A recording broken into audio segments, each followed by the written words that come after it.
Hello, Michelangelo? Yeah! Kuya, ang ganda na panood ko sa YouTube. Sus! Kalokohan na naman yan. Oh my God. Mama, may paputok. What? Super Lolo. Oh, sobrang lakas nun. Sabog eldra mo pag pumutok yun. Nakakabilib, kuya. Sinindihan niya saka hinawakan. Ano nangyari? Bilib ako sa mama, kuya. Magikero. Maging invisible ang kamay. Nawala. Oo, kuya. Nawala bigla. Ang galing. Wala yan sa napanood kong movie. Pwede nga, kuya. Oo, Giera. Yung sundalo, binatuan ng granada, biruin mo, sinalo. Sumabog sa kanya, kuya. Hindi. Pagkasalo, hinagis agad. Sakto, sa taas ng building, dun sumabog. Galing naman. Pwede siyang player ng softball. Oh my God. Hindi rin. Magician, pwede pa. What?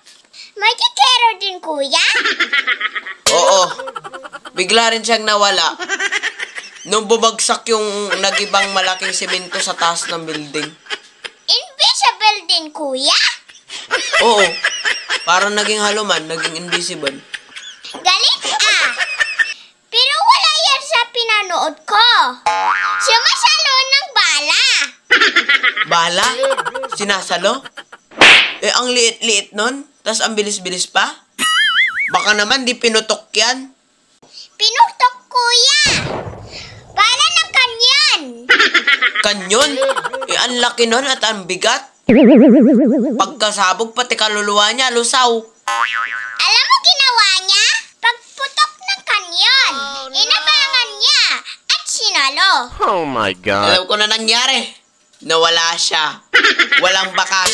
Kahit yung inapakan niya, wala rin. Magaling na magikero. Anong magikero, kuya? Di pa ako tapos? Alam mong nangyari. Bigla siya nagising. Nanaginip lang pala. Anong magaling dun? Di mo na-gets, kuya? Mas magaling siya sa magikero. We, magaling matulog. Nag-teleport siya bigla. Nung hinawakan niya ang bala ng kanyon, bigla siya napunta sa kwarto niya.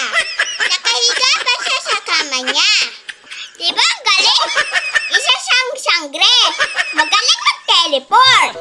Tigilan mo na yung panunod mo. Baka sa susunod, nuclear missile pa ng Russia. Ang masalo, madamay pa tayo.